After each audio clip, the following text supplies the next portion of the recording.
আজ একটা শাড়ির ড্র্যাপিং তোমাদের সাথে শেয়ার করব। এটাকে বলে মারমেড বা ফিশ কাটিং স্টাইলের শাড়ি পরা। কেউ যদি একটু গোলুমুলু আছো তো এই শাড়িটা স্টাইলিং করতেই পারো বিয়ে বাড়িতে, তাতে করে একটু হলেও কিন্তু স্লিম লাগবে। প্রথমে বাম পাশ থেকে শাড়িটা কোমরে গুজে নিতে হবে। শাড়িটা আগে থেকেই প্লিট করে রেখেছিলাম আমি।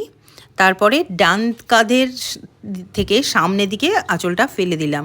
এটা কিন্তু ডান দিক দিয়ে আঁচলটা হবে। তারপরে আঁচলটা আমাকে দেখে নিতে হবে যে কুচির কাজটায় আসছে কি না। তো আমার এসেছে। আমি তাহলে এবার শাড়ির প্লিটটা খুলে ব্লাউজের সাথে ওটা সেট করে নিলাম।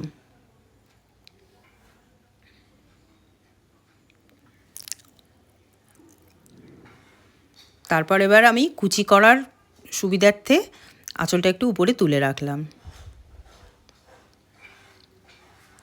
তবে কুচিগুলো করে নিচ্ছি।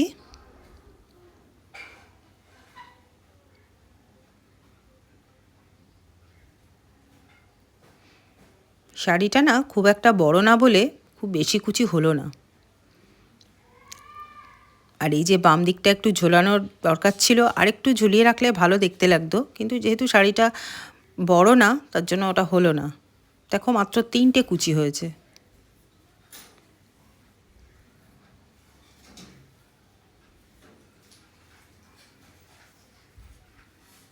এবার আমি কুচিটা গুজে নিলাম।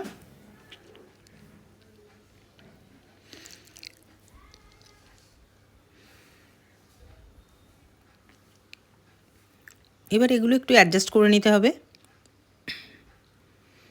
তারপর আমি আঁচলটা এই যে বাঁ দিকটা একটু ঝুলিয়ে রেখেছিলাম এর ভেতর দিয়ে এটা ঢুকিয়ে দিতে হবে।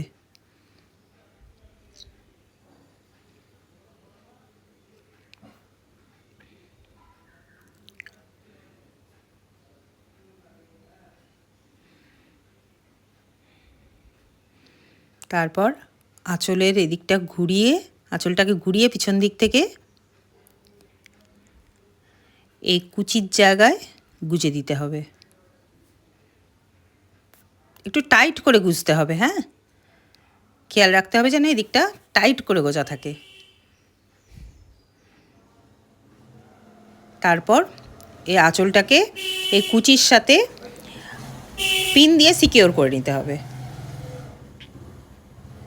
তারপর যার যেরকম কোমরবন্ধনী আছে বা বেল্ট আছে দিয়ে শাড়ি পরাটাকে কমপ্লিট করে নিতে হবে। দেখো এবার কমপ্লিট হয়ে গেছে আমার শাড়ি পরা। এই শাড়িটা যদি একটু বড় হতো না, এই যে পোর্শনটা ঝুলে আছে না, এটা যদি আরেকটু ঝুলে থাকতো আরও সুন্দর দেখতে